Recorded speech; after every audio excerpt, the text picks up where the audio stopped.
I used to think winter silence was peaceful. I used to think I liked the way snow swallowed the world, leaving only the crackle of the fireplace and the hiss of the wind across our fields. I learned differently the first week of last December. My wife, Emily, had taken our twins to visit her sister in Minnesota. They planned the trip months earlier, and I would have gone with them if bronchitis hadn't flattened me like a truck. I insisted they go anyway. I didn't want my kids' winter break ruined by my miserable coughing. So I stayed behind in our century-old farmhouse, drafty, stubborn, and full of noises I usually ignored. When the interstate closed because of a massive storm front, I found myself more isolated than I expected. The nearest neighbor was nearly a mile away. Cell service flickered in and out. I spent my days drifting between restless naps upstairs and sitting by the fireplace downstairs, wrapped in a blanket and clutching my inhaler like a lifeline. Around the third night, the sleet began hitting the windows so hard it sounded like gravel. Fever blurred the edges of everything.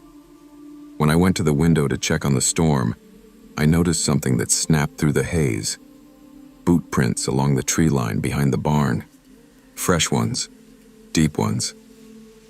I told myself a hunter must have passed through, maybe someone tracking a deer. But the longer I stared, the less I believed my own excuses. The tracks didn't wander. They circled. They watched. That was the first moment I felt the wrong kind of cold. Not the winter kind. The kind that crawls under your skin and sits there. And it was only the beginning. By the next afternoon, my fever had climbed high enough that walking from the couch to the kitchen felt like crossing a desert. Still, the odd details kept pulling my attention away from my misery. The wooden gate behind the garden, normally latched, hung open, not swinging in the wind. Open. Our old barn, which had a motion sensor light installed by a previous owner, flickered every few minutes even though no animals lived there anymore. When I stepped out onto the porch to squint through the blowing snow, the light snapped on, stayed bright for 10 seconds, then cut off again. It did that 3 times. I told myself the storm was causing it to malfunction, but deep down I didn't buy it. That night I called Emily just to hear her voice. I didn't mention anything strange, didn't want her worrying from 2 states away. "You sound awful," she said. "Feel awful," I replied. "Promise you're resting?" "Trying my best." After we hung up, I sat by the front window and watched the barn lights stutter. Around midnight, through the white blur of falling snow, I saw something that hit me harder than any fever ever could. Someone, definitely a person, standing near the corner of the barn.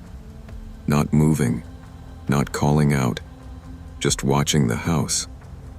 I blinked hard, thinking exhaustion was playing tricks on me. When I opened my eyes again, the figure wasn't alone. Another stood beside it, taller, with a hood pulled low. The 2 of them turned their heads in unison toward the house, as if they'd both sensed me staring back. I ducked away from the window so fast I made myself dizzy. For the first time, I wondered if I wasn't alone out there. And for the first time, I felt real fear. The next morning, the fever hit like a hammer. I woke coughing so hard I felt like I might tear something inside my chest.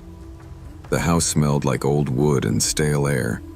A sure sign I should have opened a window, but the storm outside had only grown worse. By midday, it was impossible to pretend anymore. The men I'd seen weren't passing hunters. They weren't lost travelers. They were still there. I spotted them again through the living room window. 3 figures this time, half hidden among the trees, spaced out like they were taking positions. They moved slowly, with purpose, studying the house, studying me. I grabbed the phone and called the sheriff's office. "We'll send someone," the dispatcher told me, "but the secondary roads are ice sheets. It's going to take a while." "How long is a while?" I asked. "Could be an hour, maybe more." My throat tightened. "I don't have an hour." "Stay inside," she said. "Keep your doors locked." I locked every door twice, but our farmhouse was old. Locks meant more in theory than in practice. Every gust rattled the mudroom door like someone testing it. As dusk fell, coughing fits racked my body every few minutes. I felt useless, slow, weak, lightheaded, not exactly the heroic type. When the sun had fully disappeared, I heard it. Not wind, not sleet. Voices, muffled, calm, close. I pressed my ear to the floor vent by the stairs and listened. He's sick, barely moving. Easy target. Lights haven't changed all week. Each sentence felt like an icicle sliding down my spine. They had been watching me, watching every cough, every flicker of the fireplace, every time I dragged myself past a window, and they thought I was too weak to do anything about it. The intruders waited until full dark before making their move. I heard the first strike against the mudroom door, low, deliberate, a pry bar wedged beneath the lock plate. The second hit split the wood. I didn't have time to think. I stumbled toward the stairs and pulled open the narrow door that led to the crawl space beneath them. A relic of old farmhouse design, cramped, cold, and lined with dusty piping. I dropped to my hands and knees and dragged myself inside just as the mudroom door gave way. The sound echoed through the house, sharp and final.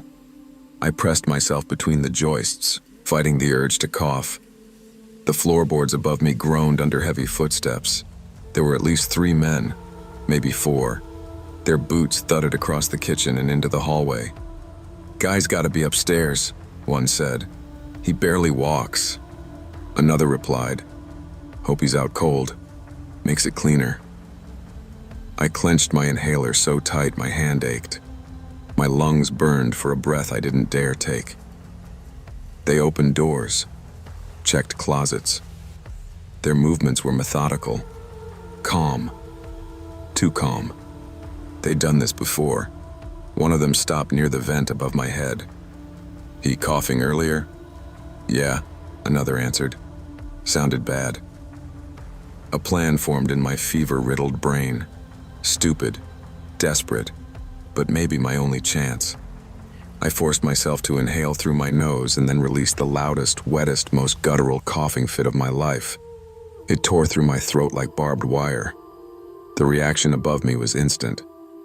What the hell was that? Jesus, he's contagious. He sounds half dead.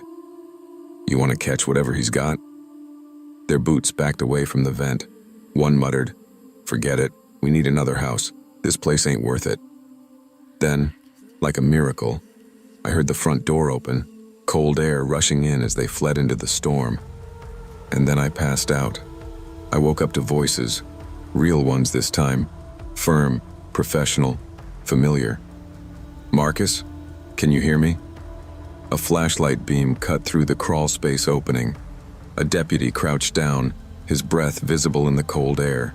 Behind him, red and blue lights washed across the walls. They carried me out and eased me onto the couch while a paramedic checked my pulse and lungs. "You're lucky you called when you did," the deputy said. "Storm cleared enough for us to get here." I was barely able to speak, but I managed. They were here. "We know. We found fresh tracks all around the house. Same boot prints linked to a group hitting rural homes off the interstate this week. They thought everybody was gone for the holidays." I closed my eyes, the coughing tearing through me again. "You scared them off," he added. "Whatever you did, it worked."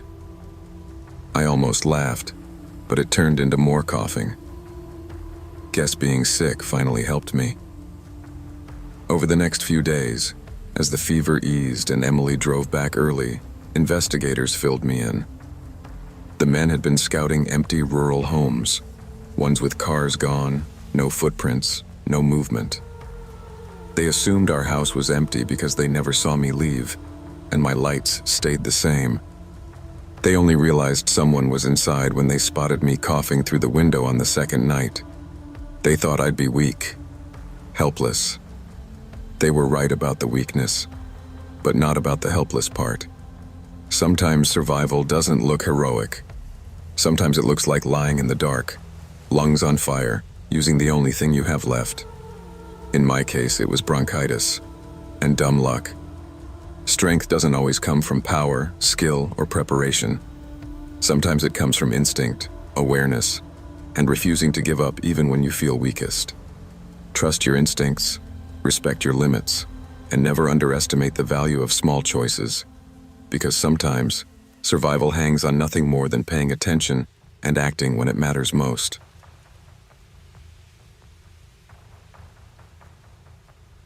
I never planned on working overnight shifts at a gas station. I was 23, juggling community college classes and trying to save enough money to buy Christmas gifts that didn't come from the clearance bin. That's how I ended up taking a temporary holiday job at the small 24-hour station on Route 18. The kind of place truckers stopped for coffee and locals refilled propane tanks during the winter. The station sat alone on a stretch of highway surrounded by frozen cornfields. At night, the nearest porch light was several miles away. The owner, Mr. Calhoun, told me on my first day, "Nights are slow, son. Easy money. Just keep the place clean. Don't fall asleep. And if anything weird happens, hit the alarm." I laughed at that. Weird things didn't happen in my town. Not the serious kind, anyway.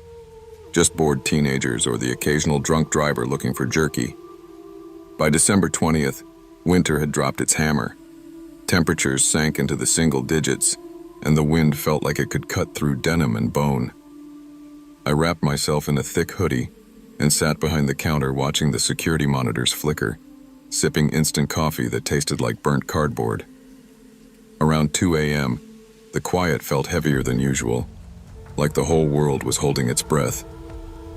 I remember looking at the frost building along the windows and thinking the station felt like a lonely island frozen in time. Then the door chimed. 2 men walked in, bundled in heavy coats with scarves pulled up to their eyes. They didn't grab coffee or snacks, didn't speak, just drifted down the aisles, turning their heads every few seconds to stare at me through the mirrors. That's when the quiet stopped feeling peaceful and started feeling wrong. I tried to convince myself they were just cold travelers. Maybe their heater broke. Maybe they were shy. Anything, really. Anything except the sinking feeling in my stomach. The men moved slow, their boots scraping across the tile. One pretended to study a map rack, but he wasn't reading anything. His eyes stayed fixed on me in the reflection of the convex mirror. Another tugged at his gloves, while whispering to the first guy, his breath fogging the scarf wrapped around his mouth. I kept my voice steady. "Evening, guys. Let me know if you need help finding anything." Neither answered. The air felt tight. My fingers hovered near the counter where the silent alarm button sat hidden beneath a flap of tape. Mr. Calhoun always said, "If your gut screams, don't wait. Hit it." My gut wasn't screaming yet, but it was whispering loudly. At 2:07 a.m., everything clicked into place. A third man tapped on the glass door from outside, not knocking to come in, tapping like someone delivering a signal. He jerked his head toward the parking lot, and the two inside subtly repositioned themselves, one edging closer to the register, the other stepping between me and the hallway leading to the office. My breath caught. They weren't customers. They were lining up a robbery. I moved toward the office, trying to look casual, but the man closest to me crouched down, pretending to fix his bootlace. "Careful back there," he said without looking up. "Wouldn't want you slipping." His tone made my skin crawl. Behind me, the other whispered, "Night clerk works alone. Sheriff won't get out here quick. Roads are iced over." I wasn't supposed to hear that, but I did. And suddenly, my quiet little overnight shift felt like a trap I'd walked into willingly. My hands were shaking, but my brain went into survival mode. I tried to remember the emergency protocol taped under the counter, the one Mr. Calhoun insisted I memorize even though I doubted I'd ever need it. If threatened, create the illusion of backup. That line jumped into my mind like someone had highlighted it in neon. I glanced at the intercom button on the register. It connected to the storage room in the back, a room that was definitely empty at this hour. But beneath the counter was a laminated card that explained how to activate a pre-recorded safety drill voice, an automated message the company used during training sessions. Nobody ever used it in a real emergency. Until now. I grabbed the intercom button and spoke loudly, forcing my voice to steady. "Hey, Sam, I'm closing out this shift early. You almost done with inventory back there?"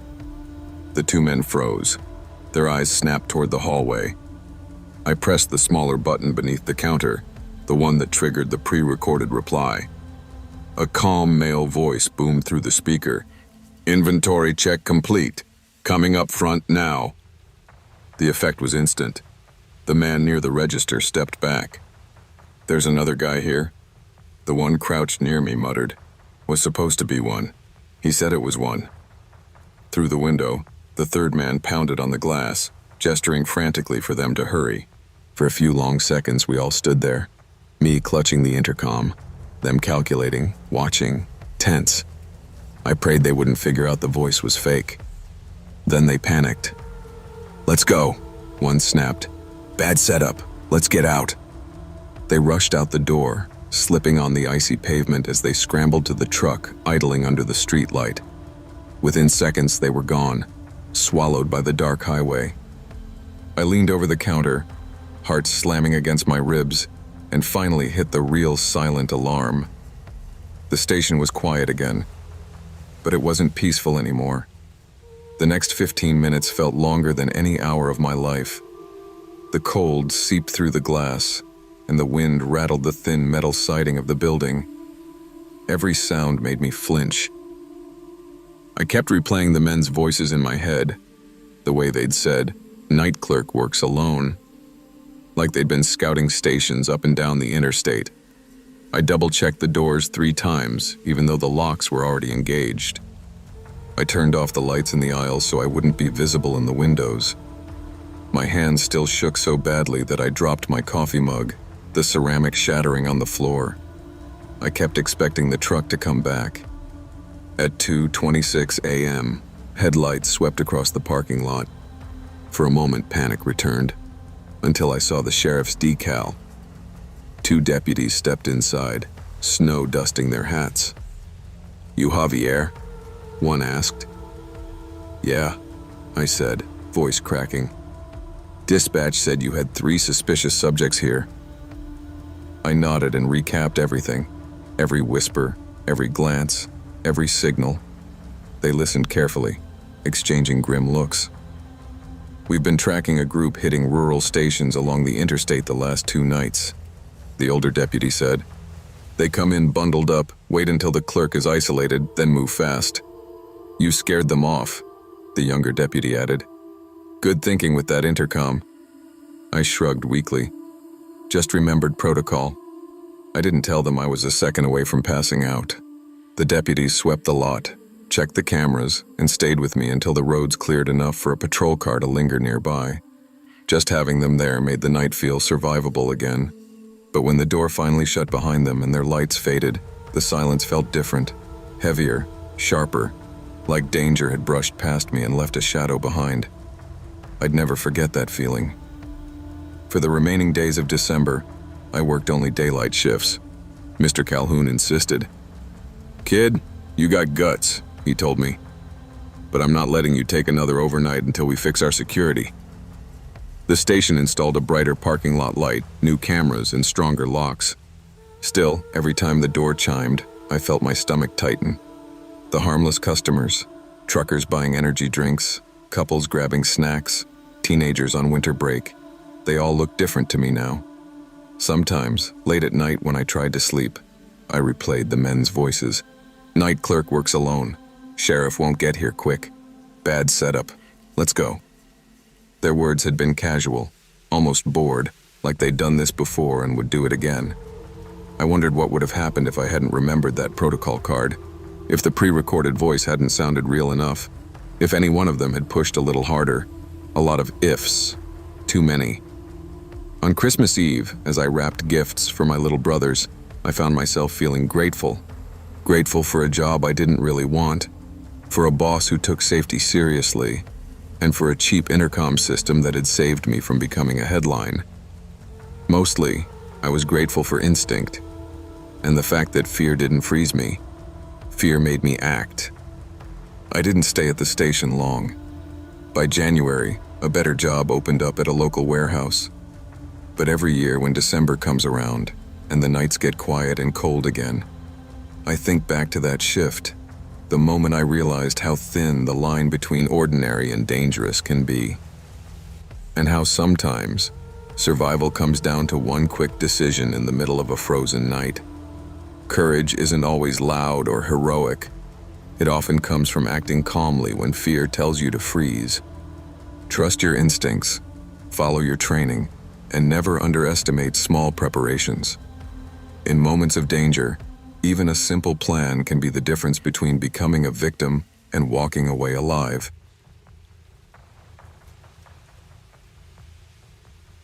I've always loved December. The lights, the cold, the brief sense that the world pauses long enough for people to enjoy each other's company. My company's Winter Gala was the one event every year that felt truly magical. They hosted it in a renovated historic theater downtown, the kind of place with velvet curtains, gold trim, and chandeliers that sparkled like frozen fireworks.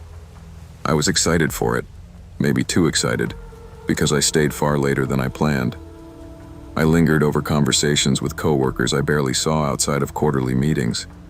We swapped stories, laughed over champagne, and admired the jazz quartet that played standards from the balcony. When I finally checked my phone, it was nearly midnight. I promised myself I'd leave. Just 5 more minutes, I told myself. Those minutes stretched into 20. By the time I stepped outside, freezing rain had started falling in thin, icy needles. The marquee lights glowed against the wet pavement, reflecting in long streaks of gold and red. Rideshares were delayed because of the weather, and I didn't feel like waiting in the cluster of people huddled near the entrance. I'd walked to the bus stop 2 blocks away during summer events before. It seemed simple. Cut behind the theater through a narrow service passage and shave off a few minutes. I didn't think twice. I didn't even glance around before pulling my coat tight and heading toward it. What I didn't see, or even imagine, was the van parked across the street, dark windows facing the crowd, and the 2 men inside, watching for someone exactly like me. The passage behind the theater always felt harmless in daylight, just a narrow shortcut lined with brick walls and delivery doors covered in old posters. At night in December, it felt different. The only light came from a dying bulb flickering near the middle, and the sound of freezing rain hitting the dumpsters echoed like static. Still, I kept going. I just wanted to get to the bus stop and go home to my warm apartment, kick off my heels, and fall asleep under a blanket. About halfway through, I heard footsteps behind me.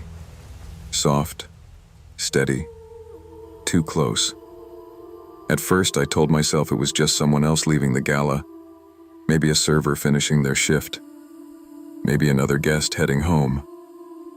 I didn't look back until the footsteps quickened. That's when a hand clamped around my arms and yanked me backward. "Don't scream," a man hissed in my ear. Another stepped in front of me, face half hidden by a hood. Phone, bag, jewelry, now. My stomach dropped. Everything inside me froze except my heartbeat, which pounded so loudly I felt it in my teeth. They were efficient, too efficient. One ripped my purse off my shoulder, the other dug through my coat pockets like they'd done this before. Then one of them said something that made my blood run colder than the sleet around us. The last one fought less. The last one. My breath caught. They had already hurt someone tonight. When the man in front reached for the pendant necklace my mother gave me, something I never took off, I felt something inside me snap. Instinct. Pure instinct. I didn't think. My body moved before my brain did. I drove the heel of my shoe straight into his shin, hard enough to make him grunt and stumble backward. The man behind me loosened his grip for just a second, and that 1 second was everything. I twisted out of his hold, the movement scraping my palms against the gritty brick wall. The cold air felt like ice cutting across my lungs as I sucked in breath to scream. "Help!" I yelled, my voice cracking. My scream echoed in the passageway, bouncing off the walls and carrying out toward the street. The men jerked like startled animals. "What are you doing?" The first one snapped at the other. "Get her!" But then something unexpected happened. Lights flipped on in a row of apartments above the businesses on the opposite side of the alley. Windows opened. Someone shouted, "Hey, what's going on down there?" The men panicked. Their confidence evaporated in seconds. "Forget it. Go!" one yelled. They sprinted toward the mouth of the passage, slipping on the icy pavement as they ran. I heard a van door slam, then the screech of tires on wet asphalt. And then it was quiet again. My hands throbbed where they'd scraped the wall. My necklace lay twisted against my skin. The freezing rain numbed my face, but the shock burned through every nerve. I stumbled to the street, drenched, shaking so hard I could barely stand, and waved frantically at the first pair of headlights I saw. A taxi pulled over, the driver's eyes widening when he saw me. "Ma'am, are you okay?" "No," I whispered. "Please, just drive." The days that followed blurred together.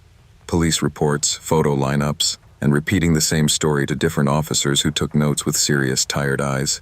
They told me there had been 2 other attacks that night, both near holiday events downtown. Someone had fought back. Someone hadn't. I kept replaying the moment one attacker said, "The last one fought less." I wondered who that person was, whether they were okay, whether they'd been walking alone just like I had. My friends tried to comfort me. "You survived. That's what matters," they said. My mom held me like I was a kid again. My coworkers brought food, blankets, and soft words I wasn't ready to hear. But nighttime was the worst.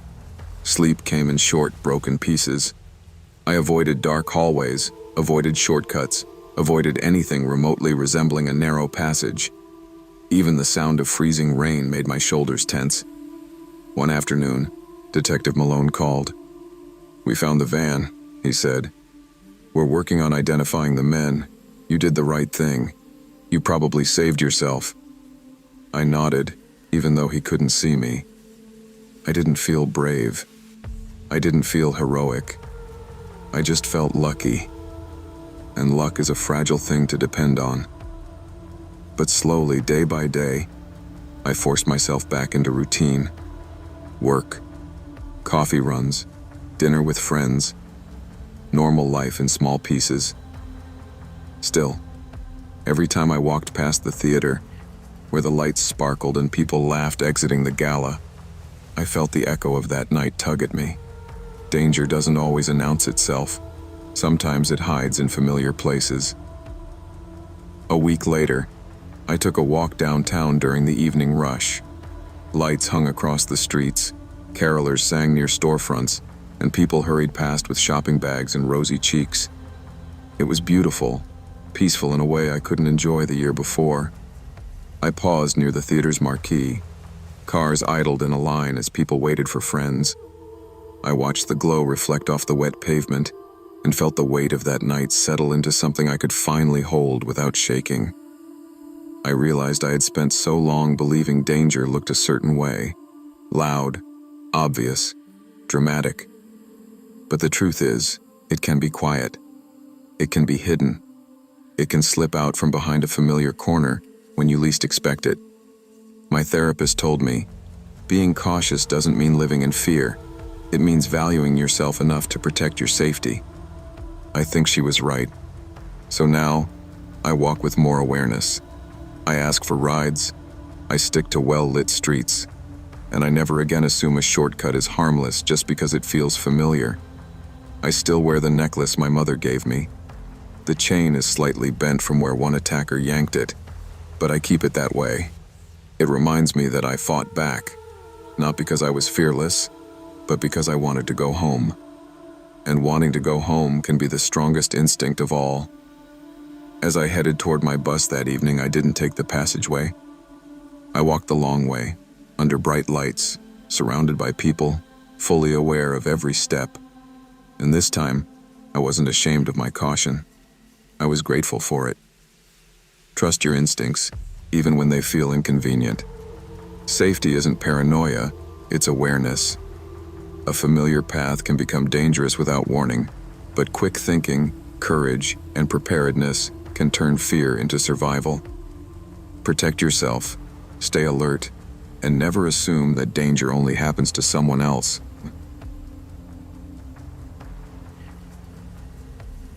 I always thought December had a way of showing you who you really were.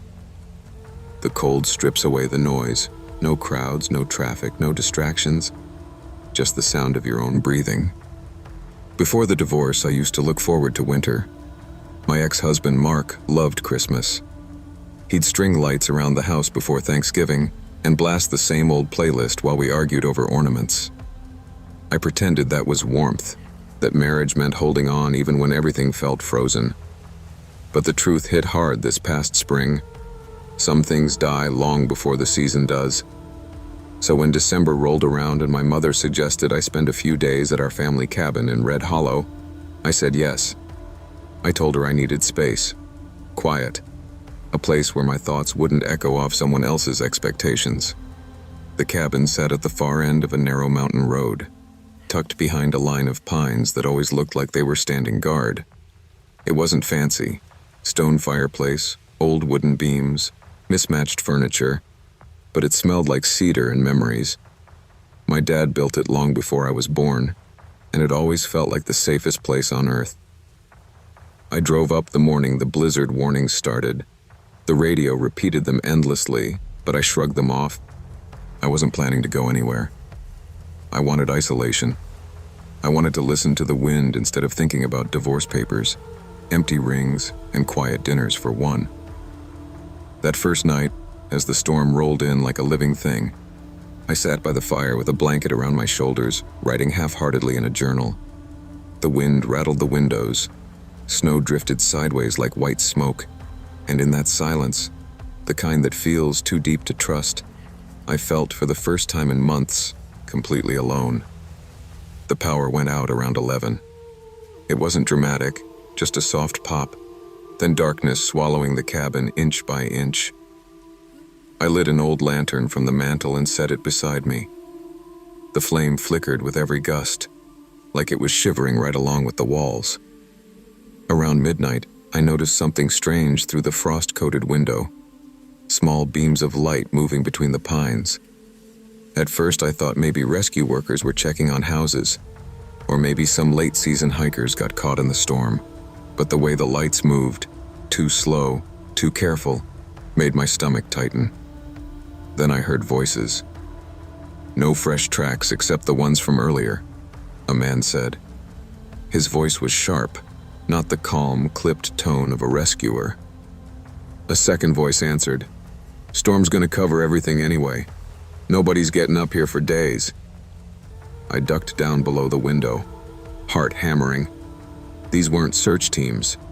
They were men who thought the mountain's isolation gave them free rein to do whatever they wanted. Boots crunched slowly through the snow. Someone laughed, a low, mean sound, and another said, "Cabin looks empty. Perfect." Panic scraped through me like ice. I grabbed my lantern, snuffed it out, and moved quietly through the hall, every floorboard threatening to betray me. I thought about running outside, but the storm was roaring so violently I knew I wouldn't make it far. The only real hiding place was the attic storage space. I climbed up, pulled the hatch shut, and crawled into the insulation. The cold fibers clung to my clothes and stung my skin, but it muffled my breath. Below me, the cabin door splintered. Someone muttered, "Check the kitchen. Grab whatever we can use." Another voice answered, "Keep your eyes open. I swear I heard something in here." And in the darkness above them, I prayed they wouldn't hear my heartbeat. They tore through the cabin like scavengers. Drawers slammed open, boots scraped against the floorboards. One man let out a satisfied grunt. "Food for 3, maybe 4 days. Storm did us a favor." Another voice, deeper, irritated, replied, "You sure nobody's here? Light was on earlier." "Storm probably tripped the lines," someone else said. "Relax." I lay curled between boxes of old winter clothes and a rusted snow shovel, every inch of me trembling. The insulation made my throat itch, but I forced myself not to cough. My dad used to tell me the cabin was built strong enough to survive any storm. I wondered if he ever imagined something worse than weather pushing its way inside. From the attic vent, I saw faint shapes moving below, shadows gliding across the floor. Then I heard the one sound I feared most. Footsteps headed toward the attic ladder. "Check up there," a man ordered, "just in case." My breath stilled. The ladder creaked as a hand grabbed it, but then another man yelled from the kitchen, "Hey, come look at this." The intruder hesitated, cursed under his breath, and stomped away. It bought me seconds, but seconds weren't enough. My brain raced. I needed a distraction big enough to spook them into leaving, something unpredictable, something they couldn't explain. Then I remembered the old metal vent shaft leading down behind the fireplace, the one my brother and I used to drop toys down when we were kids. I gently slid my lantern toward it, pushed it through the opening, and prayed gravity would carry the rest. A moment later, crash! The lantern shattered against the basement floor, echoing through the cabin like a scream. "What the hell was that?" someone shouted. "I told you this place ain't right," another whispered. "Something's down there." A third hissed, "Shut up. Everyone quiet." And in that heavy silence, I realized fear was finally working in my favor. For a few seconds, nobody moved. The storm beat against the cabin, and the men stood frozen in the dark below me, listening to something they couldn't understand. "I swear I heard whispering," one muttered. His voice shook, like right behind me. "You're hearing the wind," another snapped, but even he didn't sound convinced. A different man whispered, "You know what people say about cabins up here? Things happen during whiteouts." That was all it took. Boots shuffled backward. Someone cursed. Something metallic clattered to the floor. "I'm not staying in here," the first man said, voice cracking. "I'm not dying in some haunted woods." The leader snarled, "We're not leaving because you're scared of—" A sudden groan sounded from the cabin's lower floor, the wind twisting through the broken vent system. But to frightened men in the dark, it must have sounded like something alive. "Nope, I'm out," one shouted. Then chaos erupted. Doors slamming, rushed footsteps, panicked breathing, men tripping over furniture as they bolted outside. The storm swallowed their shapes almost instantly. I waited, counted to 60, then 200, until nothing but the wind remained. Still, I didn't move. It wasn't until red and blue lights flickered through the trees, emergency crews shouting over the storm, that I finally pushed open the attic hatch. My legs wobbled. The house was cold, ransacked, and eerily quiet. A firefighter spotted me and called, "Ma'am, are you all right?" I nodded, though my voice refused to work. The moment I stepped outside, the snow felt less like a threat and more like a warning I'd survived. I spent the next few hours answering questions from sheriff's deputies, wrapped in a blanket and fighting back exhaustion. They told me the storm had closed all nearby roads for miles, that rescue teams were checking remote cabins in case anyone was trapped. They hadn't expected to find a break-in. One of the deputies shook his head as he looked at the smashed door. "Storms bring out the worst kinds of people," he said. "They think weather hides everything." As the adrenaline faded, I realized how close I'd come to being trapped with men who weren't just trespassing. They were settling in, planning to stay, planning to survive off what they found. "Do you have someone to stay with tonight?" a firefighter asked. "Yeah," I whispered, though I wasn't thinking of any person in particular. I was thinking about warmth, safety, places where the darkness didn't press so close. They drove me down the mountain once the plows carved a narrow path. The cabin looked small in the rearview mirror, its windows pitch black, its roof heavy with snow. It had always been my safe place, the one spot where life felt still and uncomplicated. But now, I understood something I hadn't before. Solitude isn't always peaceful. Silence isn't always gentle. And even the safest places can hold shadows when the world outside goes quiet. I didn't return to the cabin for the rest of December. I stayed with my parents, helped my mother bake cookies, listened to my dad complain about tangled Christmas lights. It felt warm, human, alive. And for the first time in a long while, I felt like I belonged somewhere again. Solitude can heal, but it can also blind you to danger. Preparation, awareness, and trusting your instincts can make the difference between vulnerability and survival. Even in peaceful places, stay alert, because safety isn't the absence of people, but the presence of caution. People always assumed I took house-sitting jobs because I loved quiet places, but the truth was simpler. I needed the money. Life after college hadn't unfolded the way I imagined. My degree in graphic design hadn't translated into a stable career. My student loans kept climbing, and I was juggling 3 part-time gigs just to keep my checking account above zero. So when my friend Hannah told me that the Barlows, the wealthiest couple on the west side of town, needed someone to watch their house every December while they traveled overseas, I didn't hesitate. Their place wasn't a house so much as an estate. A winding driveway led up a hill toward a stone front colonial, surrounded by carefully sculpted hedges and glowing Christmas displays. The first time I stepped inside, I felt like I'd accidentally walked onto the set of a holiday movie. Garlands draped along the banister, a 12-foot artificial tree sparkling with gold ribbon, and a fireplace big enough to roast an entire deer. The Barlows were kind, but distant in the way wealthy people sometimes are. They listed the rules with corporate precision: feed the golden retriever twice a day, water the poinsettias every 3 days, bring in packages from the porch, and never enter the locked wine cellar. "We'll be in Switzerland until the 29th, Mrs. Barlow said, handing me a folder of emergency contacts. "The security system alerts us if anything unusual happens, so you don't have to worry." I believed her. At the time. The first few nights were easy. I watched old sitcoms on their massive TV, worked on design commissions from the sunroom, and walked Max, their overly friendly dog, around the property. The only thing that bothered me were the faint noises inside the walls at night. Soft pacing, quiet thumps. I chalked it up to the old heating system and tried to sleep. I should have paid more attention. By the 4th night, the house had started to feel less charming and more cavernous. Every noise echoed. Every shadow felt longer than it should have been. Max, usually unbothered by anything, began pacing near the basement door, whining under his breath.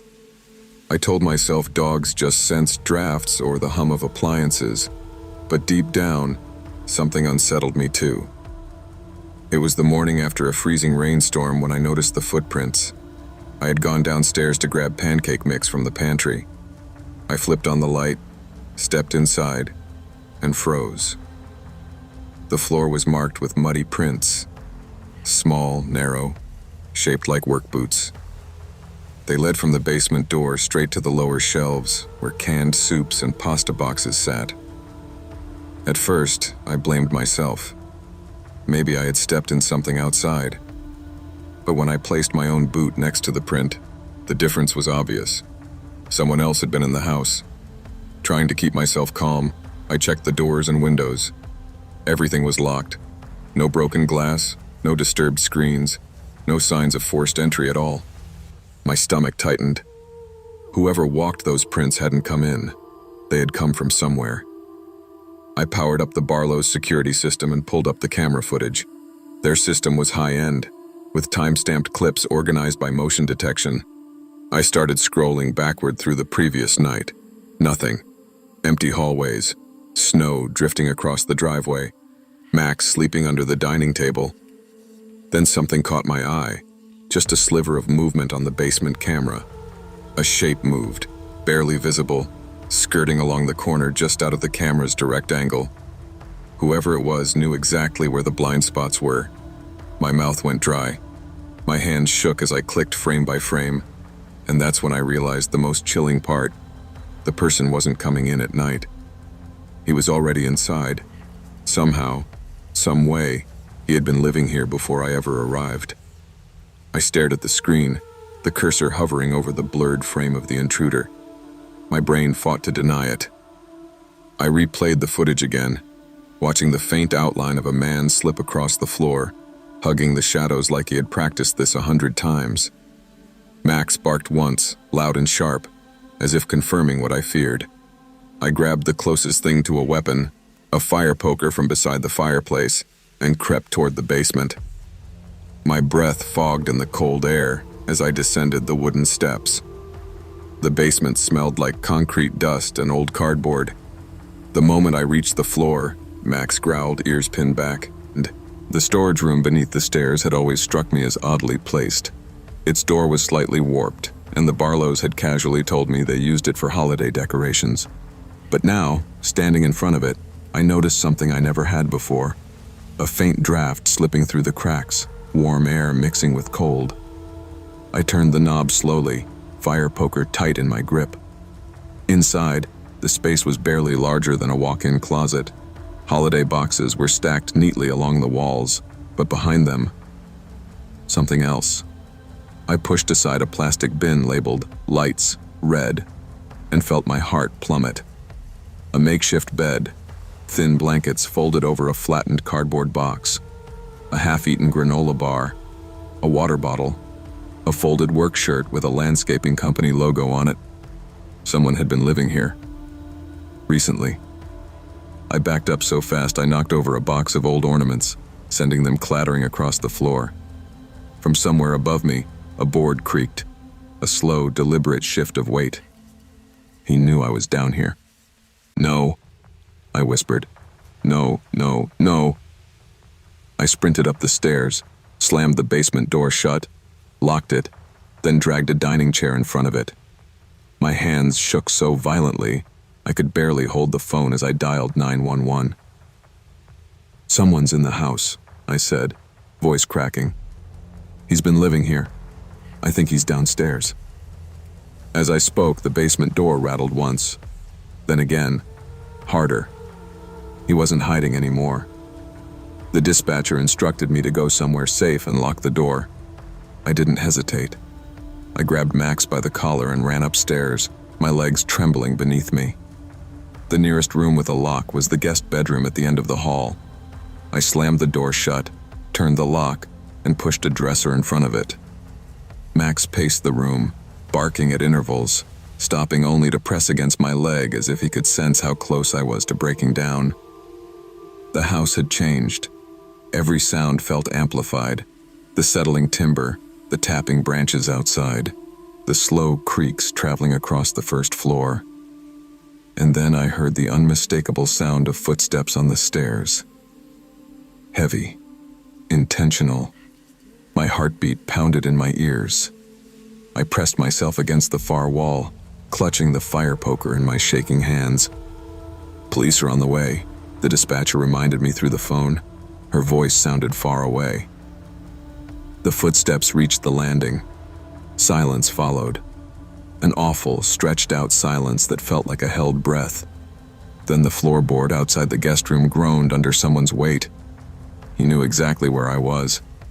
I pressed a hand over Max's muzzle as he growled, trying to keep him quiet. My eyes darted to the window, 2 stories up. Even if I climbed out, I'd break an ankle at best. The doorknob jiggled. I swallowed a cry. Then, in a low, angry voice muffled through the wood, I heard, "You weren't supposed to be here." Chills shot through me. He had planned to live unnoticed, just as he had in previous winters. I had interrupted his routine, and now he was furious. The doorknob stopped moving abruptly. More footsteps, fast this time, headed down the stairs. I heard the basement door open, then the sound of something being dragged across the floor. He was hiding again. 10 agonizing minutes later, flashing lights colored the snow outside the window. The police had finally arrived. The moment I heard officers shouting commands from downstairs, my legs nearly gave out. I shoved the dresser aside and opened the bedroom door with trembling fingers. Max bolted out first, tail low but eager to escape the confinement. I followed slowly, gripping the banister as I made my way downstairs. Blue and red lights pulsed through the windows, casting warped shadows across the walls. When I reached the bottom step, an officer raised a hand. "Stay back, ma'am. We have someone detained." 2 officers emerged from the basement with a man in handcuffs between them. He was thin, hair greasy and unkempt, wearing a dirty jacket with the logo from the same landscaping company I'd seen on the shirt in the hidden room.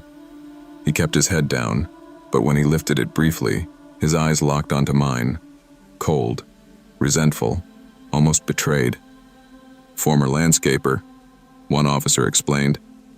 "He worked here a couple of years back. Looks like he'd been sneaking in each winter and living off the stored food." Weeks, maybe longer. I stared at the man as they loaded him into the patrol car. A shiver ran through me when I realized he had been living just feet from where I slept. Listening, moving through the house while I watched TV or showered or made dinner. The thought made my stomach twist. Inside, another officer walked me through the basement. The hidden space looked even worse now that the adrenaline had faded.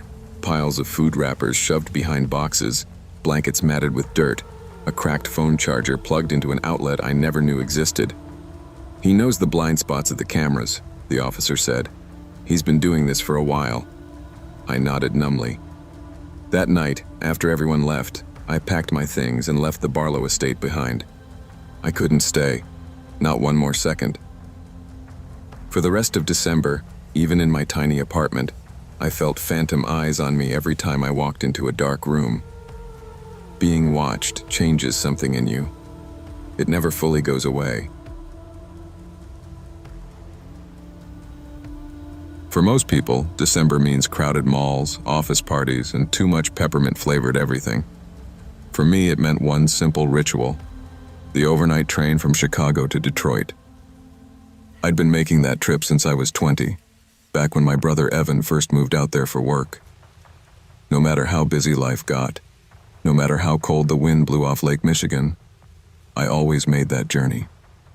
Something about the hum of the train and the slow glide through snowy fields felt grounding, like the one piece of peace I saved for myself each year. This December, I needed that peace more than ever. Work had been chaos. My long-term relationship had ended in a slow, exhausting collapse, and I'd been losing sleep for weeks. The train seemed like the only place I could breathe. When I arrived at Union Station, though, something felt off immediately. The usual holiday crowd was missing. No families juggling luggage, no college kids heading home, not even the quiet business travelers with their laptops and headphones. Just a handful of passengers scattered around the platform, each looking as confused as I felt. The attendant checking tickets looked exhausted, like he hadn't slept in days. When I handed him mine, he barely glanced at it before waving me through. Inside, the train felt even emptier. The fluorescent lights flickered, the air smelled faintly metallic, and the engine rumbled with an intensity I wasn't used to. I took my usual seat near the middle car, pulled my jacket tighter, and tried telling myself everything was fine. The storm had closed the highways, after all. Rail was the only option. Still, as the train lurched forward and the snow swallowed the world outside, I felt a prickle of unease crawl up my spine. By the time we hit the outskirts of the city, the storm had thickened into a white curtain. The windows rattled each time the wind slammed against them. I tried reading, then tried sleeping, but my nerves wouldn't settle. Something felt wrong. Not dramatic, just wrong in the way a crooked picture frame bothers you, even if you can't explain why. Around midnight, the train should have slowed for Hammond, the first of the smaller overnight stops. Instead, it barreled through the station without even flickering the brakes. I sat up straighter, watching the platform lights streak past in a blur. Maybe they were behind schedule, I thought. Maybe the storm made everything unpredictable.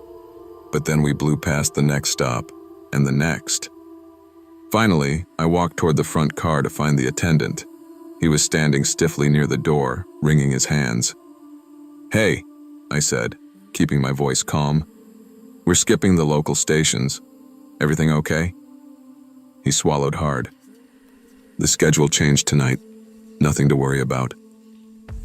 Except his eyes told a different story. Fear. Not the kind caused by bad weather, something deeper.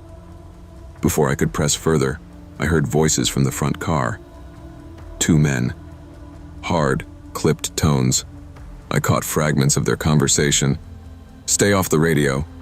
No security at the smaller stops. Keep going. Cargo stays cold. No delays." Cold dread washed over me. I stepped back quietly, letting the door shut behind me.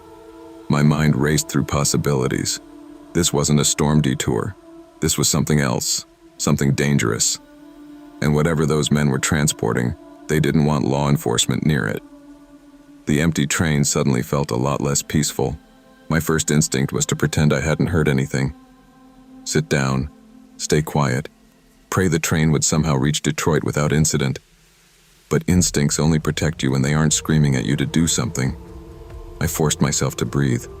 I remembered a documentary I had watched years ago about rail operations, specifically the emergency brake systems. I'd watched it because Evan once joked I should be prepared for anything. The memory suddenly felt less like trivia and more like a lifeline. But before I did anything drastic, I needed to find the other passengers.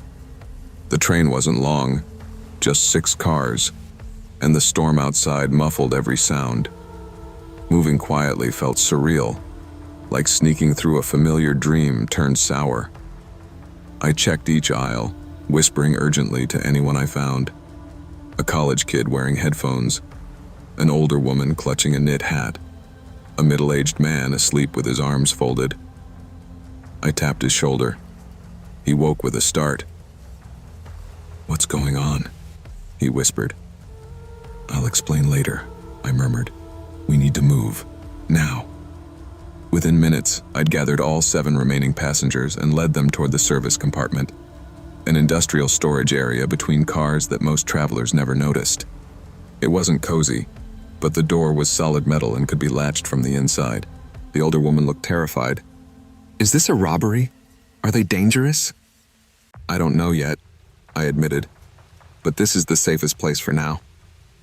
As the door clicked shut, a muffled voice echoed from the car we'd just left. "Check the cabins again." The hijackers were moving through the train. We needed to stay hidden, and soon we'd need a plan. Inside the service compartment, the air was cold and smelled like machine oil. The passengers sat close together on crates and equipment cases, whispering questions I didn't have answers to. The storm outside howled against the metal walls, making the whole train shudder like something alive. I crouched by the door, listening. The hijackers were moving quickly now, checking each car. Their boots hit the floor with heavy thuds, growing louder, then fading, then returning. Searching, confused. "They're gone," one man barked. "Where the hell did they go?" "Passengers don't just disappear," another snapped. "Maybe one of the stops. We didn't stop." They were panicking. That was good. The attendant's voice joined theirs, shaky, apologetic. "I told you there were at least 8 people on board. I checked the manifest." "Then find them." I pressed my back to the wall, heart pounding. We couldn't stay hidden forever. They'd tear the train apart eventually. The emergency brake valve, my last resort, was in the junction between the cars, just a few feet from where we hid. Pulling it would override the controls in the front car. It would jolt the train to a halt, but it would also alert the hijackers instantly. Still, the longer we waited, the worse our chances. I looked at the others. "Stay quiet, no matter what you hear." They nodded, fear written across every face. I unlatched the service door, slipped out, and crouched near the coupling. Snow blew in through the seams, cold enough to numb my fingertips. My breath fogged the air. The valve glinted in the dim emergency light, a simple lever with enormous consequences. I gripped it and pulled with everything I had. The screech that followed was deafening. Metal screamed against metal as the wheels locked and the train bucked under my feet. I grabbed the rail to stay upright as the whole world jerked sideways. From the front car, shouting erupted. "He hit the brake! Find him!" But momentum was on my side. The train was slowing fast, grinding through snow until it shuddered to a complete halt. The silence afterward felt sharp and absolute.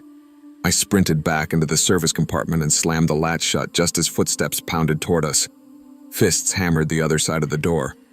"Open it! Do it now!" Nobody inside made a sound, not even the older woman, who covered her mouth with both hands. Minutes passed. Slow, heavy. I could hear the hijackers arguing, voices rising, fear overtaking anger. Then, finally, the sound I'd been praying for. Sirens in the distance. Through the narrow window at the end of the car, blue lights flashed against the snow. "Law enforcement!" someone shouted from outside. "Hands where we can see them!" The hijackers tried running, but officers boarded quickly. Commands echoed through the cars, followed by the thud of bodies hitting the floor. When the compartment door finally swung open, a state trooper stared at us with wide eyes. "You folks all right in here?" I nodded, suddenly exhausted. Thanks to the snow, and a little luck, we filed out into the freezing air, shaken but alive. The storm blew across the fields in sweeping white waves, and for the first time all night, I felt the tension drain from my chest. The train was finished. But we weren't. When something feels wrong, trust your instincts. Awareness and courage, even in small, uncertain moments, can protect you and everyone around you. Working at North Star Books wasn't glamorous, but it was steady, quiet, and exactly the kind of job I needed after a rough couple of years. I'd moved back to Anchorage to help my mom after her surgery, and the bookstore offered a calm corner of the world where nothing felt rushed. Most days, I shelved new arrivals, made recommendations to tourists, and listened to the soft hum of the heater battling the Alaskan winter. December was always the strangest month. The sun barely peeked over the horizon, the cold bit straight through your coat, and customers either came in frantic for last-minute gifts or wandered in just to escape the wind for a few minutes. By the 18th, we were deep into a historic cold front below 20 degrees Fahrenheit. Air so sharp it stung my lungs the moment I stepped outside. That night, I was closing alone, something I'd done hundreds of times. I turned the sign to closed, locked the door, and started counting the register. The shop felt extra quiet, the kind of silence that makes you more aware of your own breathing. Then the bell above the door chimed. I froze. The cash drawer was open under my hands. There was no mistake, I had locked the door. A tall man in a heavy coat stood by the entrance, snow crusted around his boots. His hood was pulled low, shadowing most of his face. He lifted his gloved hands a little and said, "Door must have been left open. I just need a book for my daughter." His voice sounded calm enough, but something in my gut tightened. Anchorage was small. December was dangerous for lone workers, and nothing about this man felt like a holiday shopper. I forced a polite smile. "We're closed for the night, but I can help you find something quick." He didn't answer, he just walked past me into the fiction aisle, his head low, shoulders stiff. I watched him from behind the counter as he wandered slowly, barely glancing at the books. His hands stayed shoved deep in his coat pockets, and every few seconds, he flicked his eyes toward the back exit. Something was off. I'd grown good at reading customers. Most took in the tables, picked up a few titles, maybe asked about the staff picks shelf. This man was casing the layout, not reading, not searching, calculating. "Sir," I tried again. "We really are closed." He turned his head slightly, though I still couldn't see his full face. "Won't take long." The tone wasn't aggressive, but it wasn't friendly either, just flat, like he was waiting for me to stop insisting. My pulse picked up. I stepped out from behind the counter just enough to keep the register in sight. If he wanted to grab something, he'd have to get past me, and he kept drifting closer to that counter, pretending to browse the greeting cards. "You got any cameras in here?" he asked suddenly. The question made every hair on my arm stand up. "Company policy," I said, trying to keep my voice steady. "We have full surveillance." A lie. We had only 2 cameras, one by the door, one aimed at the register. Neither watched live. He paused. He'd heard the shift in my voice, the slight hitch I tried to cover. His hand slid slowly from his coat pocket. I didn't wait to see more. My heart pounded in my throat. I couldn't lock myself behind the counter, not if he had a weapon. I couldn't overpower him. I couldn't call the police without reaching for the landline behind him. I needed a different plan. "Let me grab you a gift bag," I said lightly. "We keep the holiday ones in the back." His eyes twitched toward me. Then he nodded. "Yeah, do that." His voice had changed lower, impatient. I walked calmly toward the storage room, forcing myself not to speed up, not to reveal the panic building under my skin. My fingers shook as I pushed the door open. Inside, the small room was freezing. The emergency exit sat at the far end, covered by a plastic curtain to block drafts. Management hated when we used it, because the alarm was hypersensitive, but alarms were exactly what I wanted right now. Behind me, I heard the faint scrape of his boots on the wooden floor. He was repositioning himself, watching. I grabbed a random bag from the shelf and whispered to myself, "Go." Then I slipped behind the curtain, shoved the crash bar, and the alarm exploded through the building, shrill, piercing, impossible to ignore. Cold air slapped me in the face as I stumbled into the alley. The snow was deep and powdery, slowing me down, but adrenaline kept my legs moving.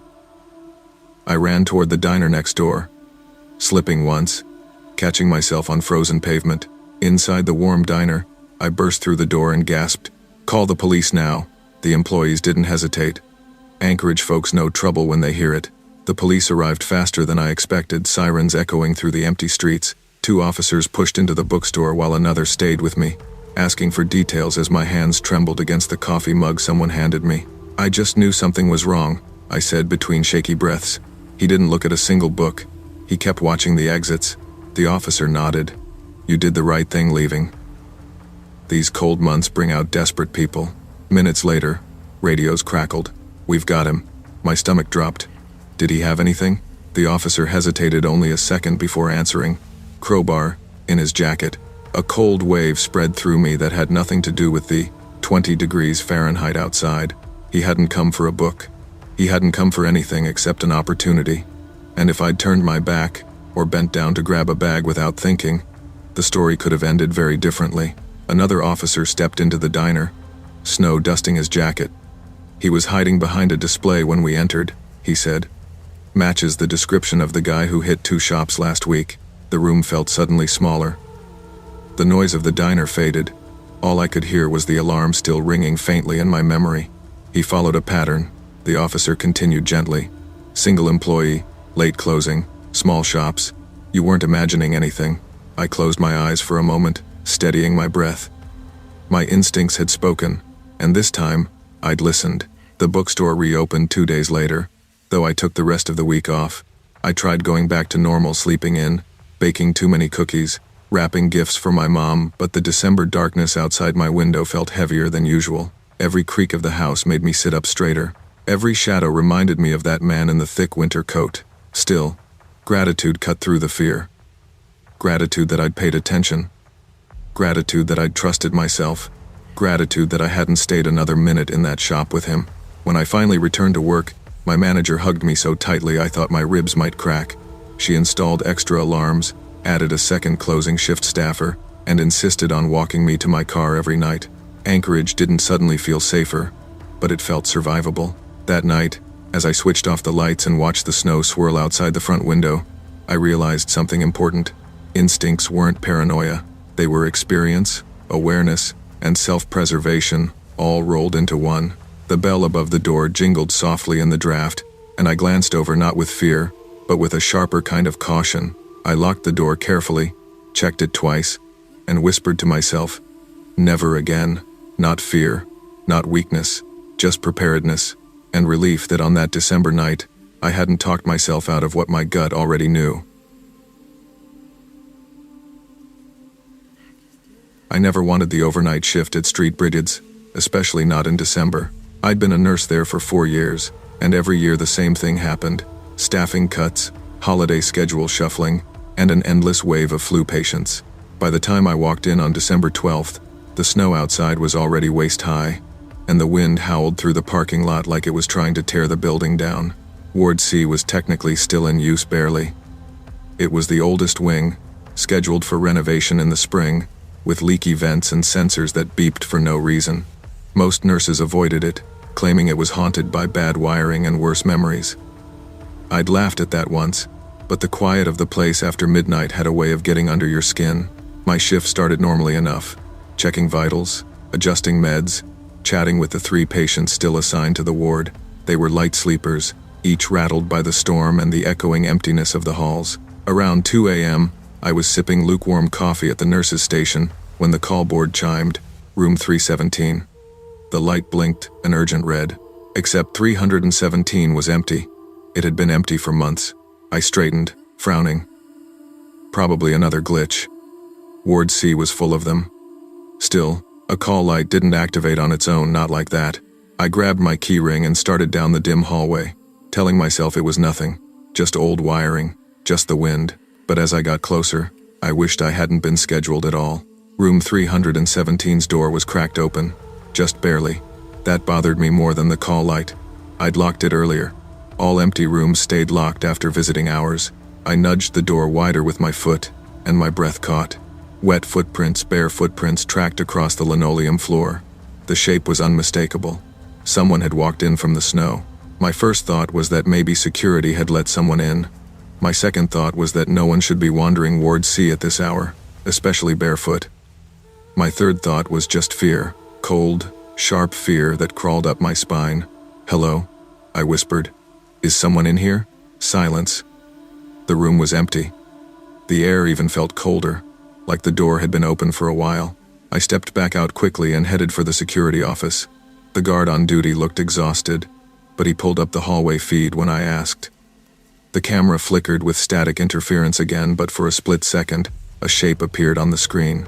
A figure, tall and thin, standing motionless at the end of the corridor. Then static.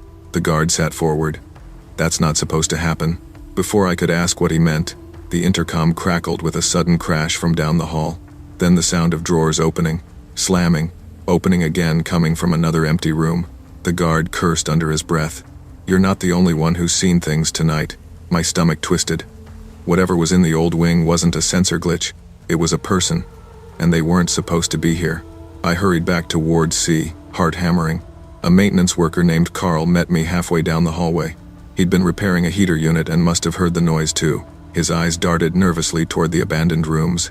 "You heard it, didn't you?" he whispered. "Heard what?" He lowered his voice even more. "Someone's been getting inside at night, slipping past cameras, hiding in unused rooms. We think it's a former patient, discharged a month ago, then went missing." My mouth went dry. Why am I just hearing about this? Admin didn't want to scare anyone. Plus, they thought he was long gone. Carl rubbed his palms together anxiously. But he knows this place, knows the blind spots, knows where the cameras don't reach. A loud clatter echoed from farther down Ward C. Carl flinched. "That's him," he said. "It has to be." I took a shaky breath and motioned for him to follow me. "Come on. We can't leave the patients alone." The ward felt different now, like the shadows had weight, like eyes were watching from behind every cracked door. When I passed Mrs. Dalton's room, she was awake, staring at the hallway. "Emma," she whispered. "Someone walked by my door a minute ago. Tall man. Didn't look right." I forced a steady tone. "Keep your door locked, okay? I'm handling it." But fear prickled under my skin. Who was this man? And how long had he been watching us? I reached the nurse's station again and froze. A shape stood at the far end of the corridor, tall, still, partially hidden by dim overhead lights. I couldn't see his face, only the outline of a hospital gown under a heavy coat. He swayed slightly, as if struggling to stay upright. Then he stepped forward, dragging one foot like it hurt to walk. The closer he came, the more details emerged. Unkempt hair, pale skin, and clutching a stack of old patient charts that should have been locked in storage. "Sir," I called carefully. "You're not allowed to be here. Let me get you help." He muttered something, voice rough and broken. "Need medication." They took it. "Can't sleep. Can't think." I stepped back. He wasn't lucid. He wasn't safe. Behind me, one of the patients, little Mr. Ramirez, peeked out from his room, eyes wide. I motioned frantically for him to go inside and whispered, "Hide under the bed." He nodded and disappeared. My hands shook as I reached under the counter. The silent alarm button sat beneath the ledge, meant for emergencies we hoped we'd never face. I pressed it. The intruder's head snapped toward me. His eyes were hollow, frantic. He stumbled forward faster now, clutching the charts to his chest like precious artifacts. I ducked into the medication room and locked the door, listening to the heavy thud of footsteps outside. "Medication," he yelled. "Give it back." The only sound louder than my heartbeat was the faint wail of approaching sirens. Police stormed the wing within minutes. I heard commands, boots stomping, and frantic shouts echoing through the hallway. The man screamed, once panicked, confused, before officers restrained him gently but firmly. When they escorted him past the medication room, I opened the door just enough to see his face clearly. He looked lost. Not malicious, just desperately unwell, one officer explained quietly. He was discharged early last month, didn't have stable housing, must have slipped in through that broken basement window. Another added, he's been living in the old wing for days, eating leftover snacks, taking blankets, trying to treat himself. I felt an ache in my chest. Fear still lingered, but pity settled beside it. He hadn't wanted to hurt anyone. He was just drowning in his own mind, and the silent hospital at night had felt like shelter. By sunrise, the snow outside had turned the world white. My shift finally ended, but I lingered at the doorway of Ward C, staring down the long corridor where the footprints had been. The hospital suddenly felt fragile, too big, too quiet, too easy to hide in. As I clocked out, the morning nurse asked, "Rough night?" I managed a shaky laugh. The kind you don't forget. Walking to my car, I realized something important. Even places meant for healing can hold danger when the world outside grows cold and silent. And sometimes the people we fear are the ones who needed help the most. Awareness and compassion matter equally. Trust your instincts when something feels wrong. But remember that every frightening moment may come from someone who is hurting, not just someone who means harm. I've always believed that a person's work ethic is defined by the last week of the year. Most people count the hours till vacation, while a few stubborn souls like me stay behind to finish what's left. That's how I ended up in an almost completely empty office building on December 21st, the last workday before the holiday break. I wasn't supposed to be there past 5. My team had already left by lunchtime, eager to beat the storm rolling in. By 7 p.m., downtown looked like a snow globe someone kept shaking. Thick flakes drifted sideways against the tall glass windows of our 14-story design firm. Inside, everything was still, the kind of stillness that makes you feel like you're the last person alive. I wasn't even stressed, not really. I'd been trying for months to prove to my boss that I could handle bigger clients, so finishing the project before break felt like my chance. After the final file exported, I packed my bag, shut down my computer, and went to lock my office. That's when I heard the elevator dinging. It wasn't loud, but in an empty building it sounded like a gunshot. I paused, thinking maybe one of the senior partners came back for something. When I stepped into the hallway, I saw a man in a dark coat walk out of the elevator. He moved quickly, like someone who knew exactly where he was going. I raised a hand to wave. He didn't wave back. He didn't even look at me. Instead, he disappeared into conference room A without hesitating, like he'd worked here his whole life. A strange uneasiness crept up my spine. Something about the way he walked, the urgency, the silence didn't feel right. I decided to check the rest of the floor before heading out. That decision is the only reason I'm still alive. I made my way down the hallway, calling out, "Hello? Anyone still here?" No answer. When I reached the creative bullpen, something hit me immediately. Several drawers were open. Not just open, but pulled completely out like someone was searching fast. One workstation had no laptop. Another desk was cleared of its camera equipment. A storage cabinet that should have been locked sat wide open, its shelves picked clean. That's when my chest tightened. That man wasn't security. He wasn't a coworker. He wasn't supposed to be here. My first instinct was to get out, run, sprint, leap into the freezing night and call the cops from the street. But when I glanced toward the elevator again, I noticed the button panel glowing, like it had been used more than once, which meant he might not be alone. That thought sent my pulse into overdrive.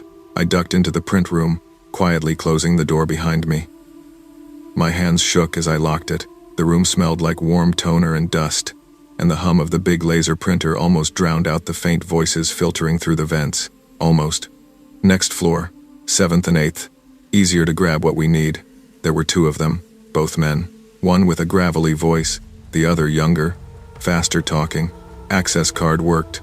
Told you that temp wouldn't notice. My stomach dropped. They were using a stolen employee badge from a temp who'd quit that week. They knew the building. They knew the layout. They weren't guessing they had a plan. I backed up, gripping my phone. I couldn't call out loud. They'd hear me. But I remembered something from our annual training. The building had a silent emergency alert system for employees working after hours. My thumb hovered for a second. Then I hit the button. The screen flashed. Asterisk asterisk alert sent to on-site security. Asterisk asterisk. All I could do was wait, and pray they didn't try this floor next. Waiting in a dark print room, while 2 burglars wandered, my office floor was easily the longest 15 minutes of my life. I leaned my ear against the vent, barely breathing as I tried to track their footsteps. Sometimes they were close, so close I could almost picture them standing on the other side of the thin wall. Other times they drifted farther down the hallway. "We should hit this floor. Looks like the good stuff's here," one said. My heart pounded so hard I felt it in my teeth. "Not yet," the other replied. "We got time. Security's gone by 6. They were wrong, but I wasn't complaining. Footsteps shuffled. Something metallic clinked, maybe a crowbar, maybe a screwdriver. I pictured them prying open locked drawers, rummaging through personal belongings, stepping over the holiday decorations people left behind. The idea that these strangers had walked past my desk, my coffee mug, the family photo tacked to my wall, it made my skin crawl. Then the younger one said, "Check the break room." Sometimes people leave tablets plugged in. Their steps moved away, and for a moment, I let myself breathe. I pressed my phone to my chest like it was a lifeline. The screen was dark, but I could almost feel it waiting for flashing lights. Boots on tile, doors slamming open. The building creaked with winter cold. Snow tapped against the window. My mind kept drifting somewhere useless. If I died tonight, my unfinished project files were still on the server. My mom would hear about everything from a detective, not from me. My landlord wouldn't know why my rent check never came. And somewhere beneath all of that fear, a simple, stupid thought. I should have just gone home at 5. Suddenly, loud voices echoed closer than before. Thought I heard something. My breath stopped. They were coming back. I pressed myself against the far wall, wishing the print room had another exit. Wishing I had a weapon. Wishing 1,000 things that didn't matter. Their footsteps halted just outside the door. "You sure?" The younger one whispered. "Yeah," the other man said. "Something's off." A gloved hand jiggled the doorknob. I felt my knees go weak. The knob turned again, harder this time, and the entire door rattled in its frame. I slapped my hand over my mouth to stop any sound from escaping. The room felt too small, too hot. My heartbeat was so loud I worried they'd hear it through the door. "Locked," the older man muttered. "Employees don't lock doors." "Exactly." Silence. Then footsteps shifting. No walking away. I exhaled shakily, leaning my head back against the wall until stars danced in my vision. For several more minutes, the men's voices grew fainter. Lower floors, stairwells, elevator dings. I didn't risk looking out. Even breathing too loudly felt dangerous. Then, finally, a different sound cut through the building.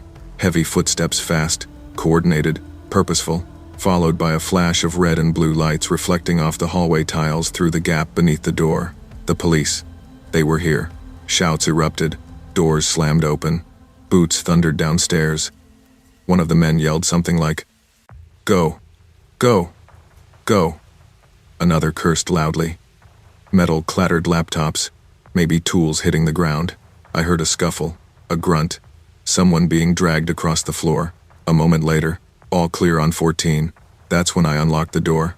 An officer stood by the stairwell entrance, chest heaving, snow melting off his jacket in big wet patches. 2 men, one in a dark coat, one wearing a backpack stuffed with electronics, were handcuffed on the ground. "You the one who sent the silent alert?" the officer asked. I nodded, still shaking. "Well," he said, "you saved yourself tonight. I didn't go back inside the print room. I didn't pick up my bag. I didn't even think about the project I'd worked all day to finish. I just wanted out." The police walked me to the lobby, where snow piled up against the glass doors. The officers asked questions: how long I'd been there, what I'd seen, if I recognized the men. I told them everything. My voice felt like it belonged to someone else. One officer explained that the intruders had tailgated behind a delivery driver earlier in the evening, then used a stolen access card to move freely through the building. They planned to hit 5 different floors and walk out with thousands of dollars in electronics before anyone noticed. They didn't expect an employee to be working this late, he said. Neither did I replied. By the time they escorted me to my car, the snow was falling so heavily that the streetlights looked blurred. I sat behind the wheel, letting the heater blast my freezing hands, trying to process the fact that in another timeline, I might not have walked out of that building alive. When I finally got home, I tossed my bag onto the couch and collapsed into it. I stared at the ceiling for a long time, thinking about how close danger had been just a thin office door away. The next morning, my boss called, apologizing, thanking me, promising better security measures. I appreciated it, but one thing was already certain. I would never work late alone again, especially not in December. Empty buildings make perfect hiding places for people who shouldn't be there. Growing up in northern Colorado means you learn 3 things early: how to drive in snow, how to read a storm before the forecast mentions it, and how to pretend you're fine even when your stomach says you're not. I moved to Colorado Springs after college, far enough to have my own life but close enough that my parents still guilt me into holiday visits. This year was no different. I left their house on December 27th, car stuffed with leftovers and laundry I swore I'd do myself. The sky looked heavy, the kind of gray that warns you daylight won't last long. I should have stayed another night, but I had an early shift the next morning and a stubborn streak that never knows when to quit. The highway was still manageable, slow traffic, thick snowflakes, visibility dropping by the minute. My GPS kept chirping at me like it knew better than I did. Then it rerouted me through Ridge Road. I'd heard of it. A mountain shortcut locals avoided in winter. Steep incline, sharp turns, patchy cell service. Still, I figured if the map suggested it, maybe plows had cleared it. Halfway up the climb, my engine sputtered. Once, twice, then died completely. The dashboard lights flickered out like someone blew out a candle. I coasted to a shaky stop against a snowbank. Silence. Heavy, suffocating silence. I tried my phone, 1 bar flickering. I thought about walking, but the wind cut through my coat like it hated me personally. That's when headlights appeared behind me, cutting through the snowfall like twin blades. Someone was coming. The truck slowed as it pulled up beside my dead car. A middle-aged man leaned out the driver's window. His face was shadowed by the snow and the angle of the lights, but his voice carried clearly. "You can't stay here," he said. "Cars don't stay put on this road. You'll slide right off the mountain." His urgency felt off, too sharp, too eager. Still, I tried to sound normal. "I think it's just the engine. I'll call for help." He shook his head quickly. "You won't get service out here. Get in my truck. I'll take you down." I stepped closer but didn't open his door. Something about the way he watched me made my instincts pinch tight. "I'm grabbing my bags," I told him. "No," he snapped, then softened his voice. "Leave them. We don't have time. Why would my bags matter? Why rush me?" The tension in his face sharpened when I insisted again. "I'm not leaving my stuff." He exhaled sharply, annoyed, maybe angry, and put the truck in gear. "Suit yourself," he muttered, before driving off around the bend. I watched the taillights fade, relief mixing with unease. Something was wrong with that man. The road was bad, sure, but not panic-level bad, and his insistence on rushing me without my things felt rehearsed. Snow thickened, muffling everything. I tried my phone again. 1 bar, barely hanging on. I was about to attempt a call when I noticed something in the road behind me. Fresh tire tracks. Circling back, he'd turned around just out of sight. I didn't have time to think. The moment I saw those looping tire tracks, my body moved on instinct. I grabbed my backpack and bolted toward the tree line. Snow swallowed my footsteps, branches scraped my jacket, and the cold stung my lungs. I crouched behind a cluster of pines just as the pickup truck rolled back into view. It stopped beside my car again, engine idling. Then I heard a door slam. Boots crunched through the snow. The man's voice carried low, muttering something I couldn't hear. Then the sound shifted, metal prying against metal. My car door handle shook violently. He was trying to get inside. I pressed myself lower into the snow, hands trembling so hard I nearly dropped my phone. 1 bar flickered again.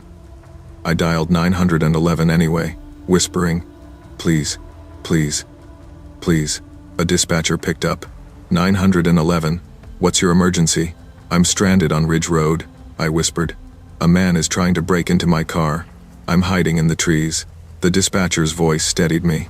She asked for any landmarks, details, anything to help crews find me. I gave her what I could. The man kept circling the car, checking windows, pulling at the trunk. At one point, he turned toward the woods like he sensed something. I held my breath so long my vision blurred. Officers and a snowplow crew are en route, the dispatcher assured. But 20 minutes in the dark on a mountain road feels like an hour underwater. Every second, I expected to hear footsteps coming directly toward me. The first sound of rescue wasn't sirens, it was the grinding roar of a snowplow chewing up the road somewhere down the mountain. The orange lights flickered through the snowfall like a lifeline approaching through a blizzard. The man heard it too. He stopped rattling my trunk. After a moment of stillness, he sprinted to his truck. The engine growled, tires spun against the ice, and the pickup peeled away, disappearing into the white curtain of snow. I stayed hidden until the snowplow's headlights washed across the trees. A worker stepped out, bundled in a reflective jacket. "Anyone up here?" he shouted. I rose from the pines, knees numb, voice cracking. "I'm here." He helped me back to the road, his face tightening when he saw my pride door and footprints circling the car. "You picked a bad night for Ridge Road," he muttered. "You're lucky we were already heading up." 2 patrol cars arrived shortly after. The officers inspected the tracks, took my statement, and exchanged looks I didn't like. "You weren't the first report," one officer said. "We've had a man pretending to help stranded drivers. He waits for heavy snow when people can't think straight." The second officer added, "He's never been caught, just disappears into the mountains." Hearing that made my skin crawl. They waited with me while the plow cleared the path and towed my car down the slope. Even surrounded by officers, I kept glancing over my shoulder, half expecting the pickup's headlights to reappear, but the road stayed empty. That night, I slept on my friend's couch in town instead of going home. Every time a car drove by outside, my eyes snapped open. Every metal scrape sounded like someone prying open a door. I kept replaying the moment the man leaned out of his window, insisting I leave my bags behind. It felt so obvious in hindsight, predators rush you so you stop thinking. The next day, I called my parents. I didn't want to worry them, but the word spilled out anyway. My mom cried. My dad went quiet, which is worse. He said, "Next time, you stay the night. Job can wait." I agreed. I didn't argue. Driving is different for me now. I watch the cars behind me longer than I used to. I never trust GPS shortcuts in winter, and if a stranger offers help on a lonely mountain road, well, I'll wait for the plow trucks instead. People like to say near misses make you stronger. Maybe that's true. Or maybe they just make you more aware of the thin line between normal and dangerous. Either way, I'm listening to my instincts now. December taught me that the world doesn't always try to hurt you, but when it does, it rarely gives a warning. Trust your instincts, even when being polite feels easier. Danger often hides behind helpful smiles, and your safety is worth more than someone else's expectations. I never planned on working the evening of December 23rd. Most people were home wrapping gifts, drinking cocoa, or arguing with relatives they only see once a year. Me? I was chasing overtime. Being a part-time delivery driver meant the holidays were the closest thing I had to a financial miracle. So when dispatch offered an extra route that stretched into the far suburbs, I didn't hesitate. The sun had already dipped when I loaded the last batch of packages into my truck. Fog rolled in fast, clinging low to the pavement, swallowing up familiar landmarks and turning every cul-de-sac into a dead end from a horror movie. Snow flurries drifted sideways, making my headlights look weaker than usual. I told myself it was fine. I'd driven worse. I'd seen weird things on night shifts before: unlit houses, dogs chasing the truck, drunk neighbors screaming at each other, but nothing ever stuck with me. My second-to-last stop was a quiet duplex with a lit wreath on the door. The last one, though, that was different.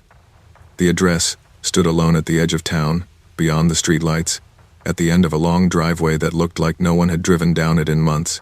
As I turned onto that narrow path lined with tall, bare trees, something inside me tightened, the kind of instinct you don't question. Like when you step into a room and instantly know you're not alone. Still, I kept going. Money was money, and a job was a job. If I had known what was waiting in that house, or rather, who was waiting, I would have backed the truck up right then and there. But ignorance is a hell of a motivator. The house came into view slowly, piece by piece, like the fog didn't want me to see it all at once. 2 stories, peeling paint, sagging porch, the kind of place kids dare each other to touch on Halloween. A single porch light flickered, buzzing like a dying moth trapped in glass. I killed the engine and listened.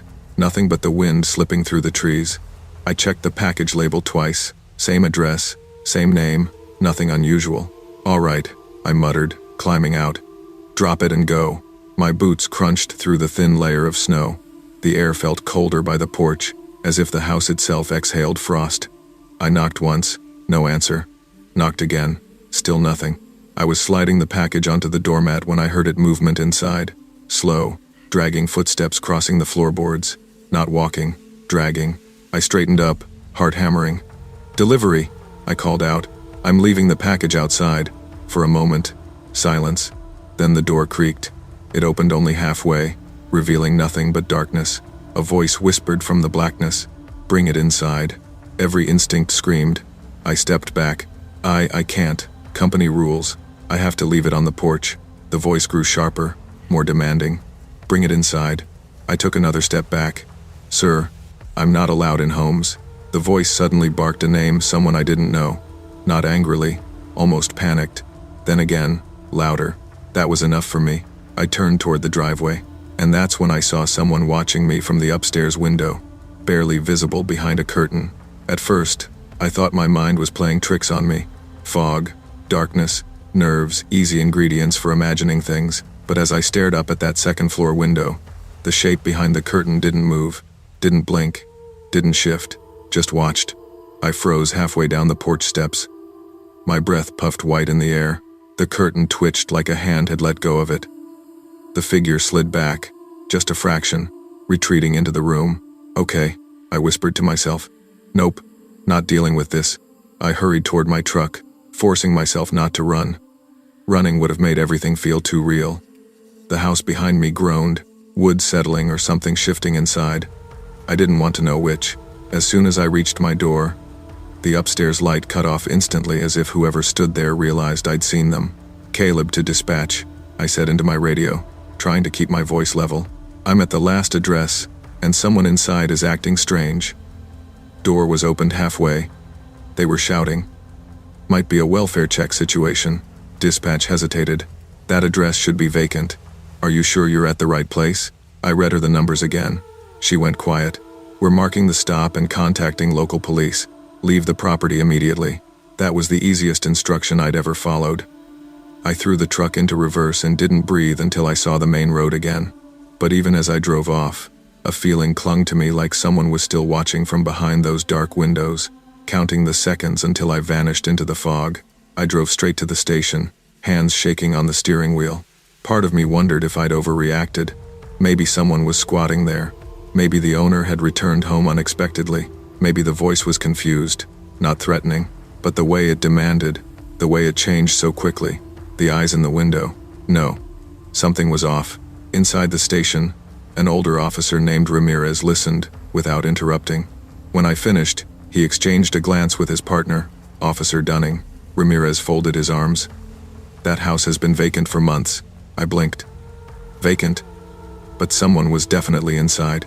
"The owner's been in long-term care since August," he continued. "House has no heat, no utilities, and the electricity was shut off weeks ago." My skin crawled. "Then how was the porch light on?" Dunning shook his head. "It shouldn't have been." A chill ran through me. The officers pulled up recent reports: trespassing, break-ins, squatters using remote homes for shelter. Some even tried to lure delivery drivers or salespeople inside, hoping they'd drop their guard. Ramirez said, "You did the right thing leaving. People get desperate. Some get unpredictable." I didn't want to picture the voice I heard paired with the face behind the curtain. Was it one person? Were there more than one inside? Before I left, the officers told me they'd check the property. I asked if they'd call me with updates. Ramirez's answer was vague, too vague. "We'll let you know if we find anything concerning." I didn't like the way he said times if asterisk, because I already knew. There was something concerning in that house. Dispatch kept me off routes near the outskirts for the rest of December. I didn't argue. I couldn't. Every time I passed a dark house with a porch light flickering, my chest tightened. Every time I walked up to a door and heard movement inside, I stepped back automatically. A few days later, Ramirez called. They'd checked the house. Someone had been living there, he said. Whoever it was used candles, blankets, old cans stacked in corners. signs of someone moving between rooms. But no one was there when you checked? No, he said quietly. They left in a hurry, meaning they left after I drove off, meaning they were hiding while officers searched, meaning they were still out there. The thought stuck with me like a shadow I couldn't shake. I stopped taking late routes, stopped volunteering for extra pay, stopped trusting houses that looked empty. You'd think delivery work is simple: drop the box, take a picture, move on. But people forget that we walk up to strangers' doors every day, not knowing who or what is on the other side, and sometimes the house is supposed to be empty. That's what makes it worse. To this day, I still see that upstairs window in my dreams, the curtain pulled just wide enough for someone to watch me walk back into the fog. People always assume working at a seasonal skating rink is charming, like I spend my evenings handing out cocoa and watching kids do wobbly laps while holiday music plays in the background. And sure, sometimes it is, but most nights, especially late in December, it's just cold, lonely work. I took the job my freshman year of community college because I needed flexible hours and a reason to get out of my apartment. By my second winter, I'd gotten used to the routine. I handled the closing shifts, sweeping stray ice shavings, disinfecting rental skates, shutting down the speakers that looped the same 12 holiday songs. The rink sat in a plaza downtown, bordered by shops that closed much earlier than we did. By the time I locked the gates each night, I was usually the only person left within half a block. On December 29th, the temperature dropped into the single digits. The wind sliced through my coat every time I stepped outside the warming hut. Most guests left long before closing. The ice was empty by 9:45 p.m., just me, the echo of distant traffic, and the low hum of the floodlights. I was packing up rental skates when I heard blades scraping across the ice. At first, I thought my imagination was messing with me. The rink gets loud when you're alone with it long enough. But when I stepped outside, I saw him, a lone skater, dressed head to toe in black, gliding in long, slow strokes across the far end of the rink. Hood pulled down low. No visible face. He shouldn't have been there, but he was, and he wasn't leaving. I shouted across the ice, "Hey, rink's closed." No reaction, no wave, no acknowledgement, just the same long, deliberate glide along the boards. The cold made everything sharper. Each scrape of his blades echoed under the lights. I stepped onto the ice, holding a broom like it might matter. "Sir, we're closed. You need to head out." He stopped abruptly, like someone hit a switch. He stood in the dim corner where the floodlights didn't reach, the hood of his coat hiding any detail of his face. Even from across the rink, I felt it. He was watching me. I tried again. "Sir," I said, "we're closed." He didn't answer. Instead, he began skating backward, slow and smooth, never breaking eye contact. The way he moved, it wasn't the shaky, casual skating you usually see after hours. It looked practiced, maybe even graceful. But the silence ruined any beauty in it. My heartbeat grew loud in my ears. Something felt wrong. Rink regulars sometimes lingered too long, but they always joked, apologized, or at least acted human. This man felt like a shadow pretending to move like a person. I stopped halfway across the rink. If I went any closer, I knew I'd regret it. So I turned around to head back toward the exit and call security. But the moment my skates hit the center line, I heard him. Blade edges cutting ice, fast, straight toward me. A surge of panic shot through me. I bolted for the gate. I practically threw myself off the ice, kicking off my skates the second my blades hit rubber. My fingers fumbled with the gate as the scraping behind me grew louder, faster, desperate. Just as I slammed the gate shut and snapped the latch into place, something slammed into the metal from the other side. Hard, the entire fence rattled violently, the hinges groaning like they were about to tear loose. I stumbled backward, heart pounding, staring through the chain links. But he didn't speak. He didn't yell. He didn't curse me out. He just stood there, a tall figure in black, chest rising and falling. Hard to tell if he was out of breath or simply waiting for me to get closer again. His hood was still pulled low, face swallowed in shadow. We stayed frozen like that, him inches from the gate, me clutching my phone. I whispered, "Security's coming." It wasn't true. I hadn't even dialed yet, but something in me needed to say it. He tilted his head slowly, like he was listening for something behind us. Then, without a word, he stepped backward, gliding into the center of the rink. He didn't skate toward the exit gate. He didn't leave the way he came. He just drifted into the darkest part of the ice until I couldn't tell where the shadow ended and he began. When I finally dialed security, my hands shook so badly I nearly dropped the phone. I kept my eyes on the rink the whole time, but when the guards arrived, the ice was empty. Security took me seriously, which surprised me. Usually they assume night shift workers exaggerate things from nerves or boredom, but when they saw how shaken I was and the dent in the gate, they escorted me back inside the office to review the cameras. The rink had 4 overhead security cams set on a constant loop. We queued up the past hour. I watched myself walk out, watched myself step onto the ice, watched myself react to something. But the strange thing? I was reacting to nothing. On camera, the far corner of the rink was empty. No skater, no shadow, no tall figure gliding backward. It showed the gate rattling hard, violently enough to send my broom clattering across the ground, but the footage captured nothing making contact with it. Just the metal shaking on its own. I stared at the screen, cold settling deep in my stomach. It's probably a glitch, one guard said. The cold messes with the cameras sometimes, but glitches don't dent metal gates. Glitches don't leave skate tracks carved into fresh ice. Glitches don't breathe the same air you do. The other guard radioed for a full sweep of the plaza, but no one found anything. No footprints in the snow beyond the rink, no sign of forced entry. The only thing they found was a single pair of rental skates sitting alone in the middle of the ice skates we hadn't loaned out that night. I didn't finish my closing duties. Security walked me to my car, and I drove home with frozen hands and a racing mind. I didn't sleep that night. Every time I closed my eyes, I saw the outline of that hooded figure gliding toward me, silent as falling snow. The next morning, I emailed my manager and asked to switch to daytime shifts. I didn't care if it meant fewer hours. I wasn't staying alone in that rink again. He didn't argue.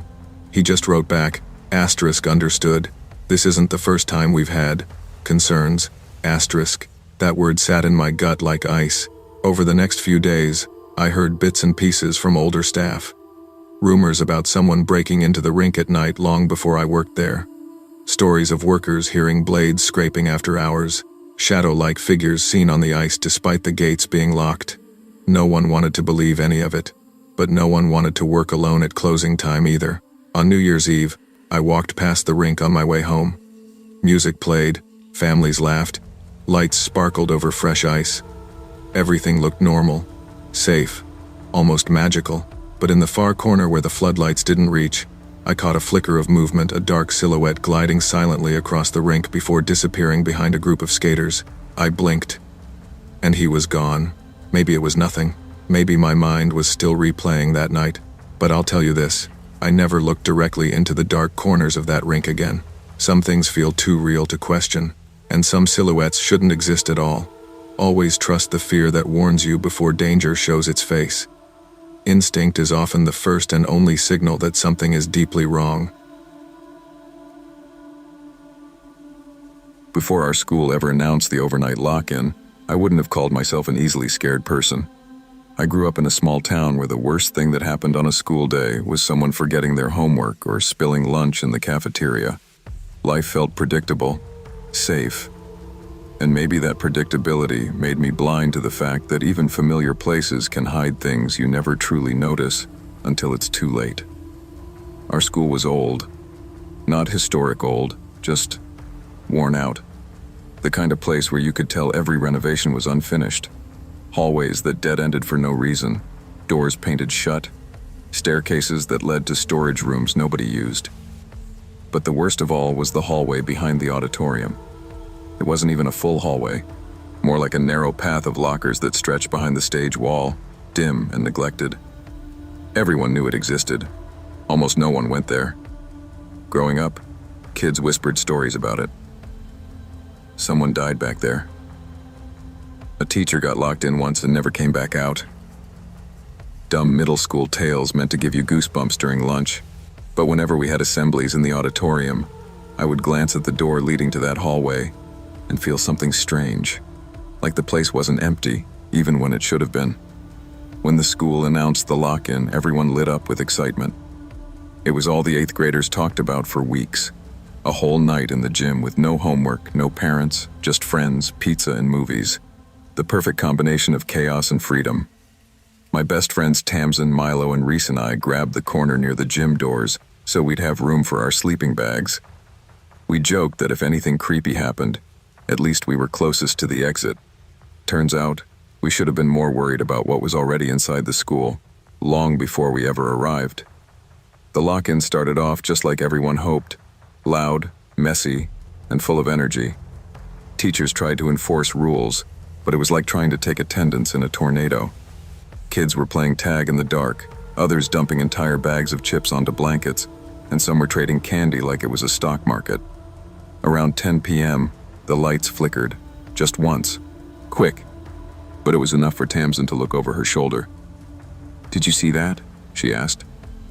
"Yeah, the power blinked," Milo said, shrugging. "No," she whispered, lowering her voice.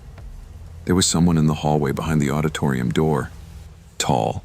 Like, leaning." Reese laughed first. "You're just trying to freak us out." "I'm not kidding," Tamsin insisted. I could see the color drain from her face. He was right there. I wanted to believe she imagined it. The hallway was always dim and weird, even in daylight. At night, it was practically begging for someone to mistake a shadow for something else. Still, none of us volunteered to go check. 2 hours later, things started going missing. First, Tamsin's phone disappeared straight out of her sleeping bag. She accused Milo of messing with her until Reese found it under a bench across the gym, screen smudged like someone had been gripping it with sweaty hands. A teacher's keyring vanished next. Then a girl from homeroom came back from the restroom, pale as chalk. "Someone was walking behind me," she whispered, "but nobody was there." We all exchanged uneasy glances.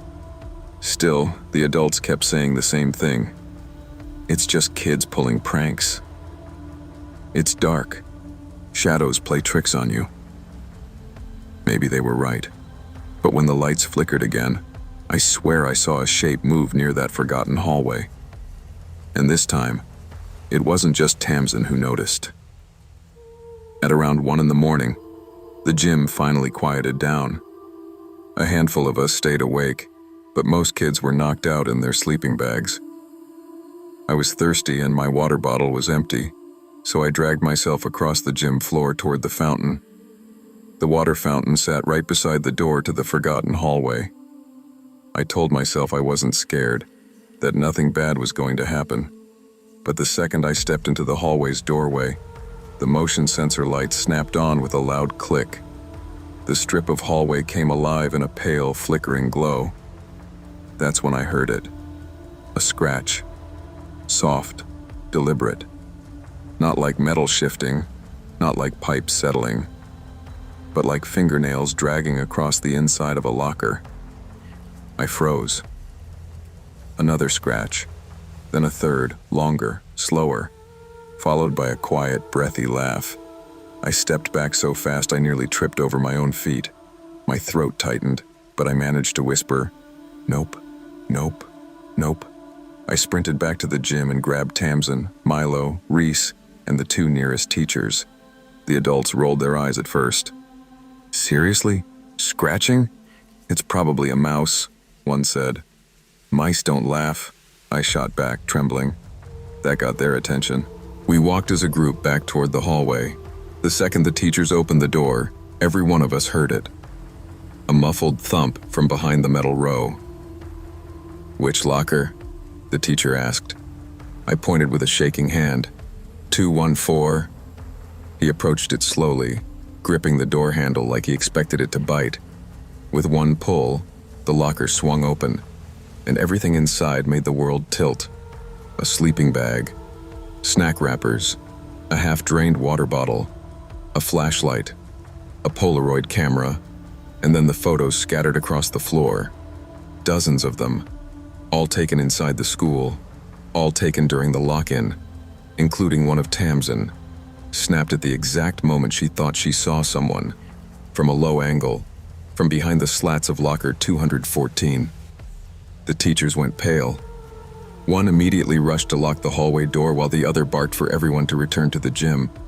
Kids woke up confused, rubbing their eyes, asking questions the adults refused to answer. Meanwhile, I knelt beside the pile of Polaroids. Some were harmless looking. Kids sleeping, groups talking, teachers standing near the snack table. But the more I examined them, the more my stomach twisted. The angles were wrong. Too low. Too hidden.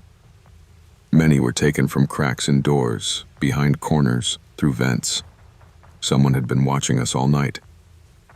"Hey," Milo whispered beside me, voice shaking.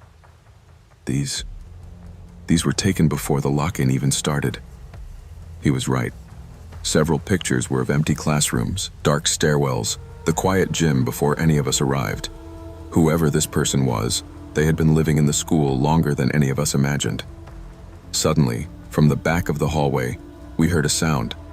A metal door slamming. A fire exit. The teacher closest to it ran toward the noise, flinging the door open to cold night air. The emergency alarm screamed through the school, but outside, only footprints leading away into the darkness. "Stay together," one teacher ordered us. "No one moves until the police get here." Kids were crying. Some were whispering that it was a ghost, others insisting it was a burglar. I knew better. I kept seeing the inside of locker 214 in my mind. The sleeping bag, the flashlight, the wrappers. This wasn't supernatural. It was someone real. Someone who knew the school well enough to hide right under our noses. The police arrived, searched the grounds, checked every exit, and eventually confirmed what we already knew. He was gone. The lock-in ended early. Parents were called. Hallway 214 was sealed shut the next morning. But I couldn't stop thinking, how long had he been there? And how many nights had we been in the building while he watched? Life at school moved on. At least that's what everyone pretended. Teachers avoided the topic like it was radioactive. The principal claimed the intruder was likely a transient individual seeking warmth, and there was no ongoing threat. But no one believed it, not really. They changed the locks on the back exit. They installed cameras in the auditorium. They repainted the forgotten hallway. But they never removed locker 214. Sometimes, during passing periods, I'd walk past the auditorium entrance and feel that same cold draft, that same creeping sensation that someone was still watching from a place just out of sight. One afternoon, months later, I lingered by the auditorium because I had to pick up a permission slip. The hallway was quiet. Too quiet. I shouldn't have gone near it, I knew that. But something drew me closer. The light flickered, just like it had the night of the lock-in. Then I heard it, a soft rattle from locker 214. Not loud, not violent, just testing. A gentle tap from inside, like someone brushing their fingertips against metal, waiting to see if the door would open. My whole body went cold. I backed away slowly, never taking my eyes off the locker. When I reached the corner, I ran. Full speed, all the way to the front of the school. I didn't tell anyone, not my parents, not my friends, not a teacher. Because deep down, I knew something they all preferred not to believe. Just because they never caught him doesn't mean he left.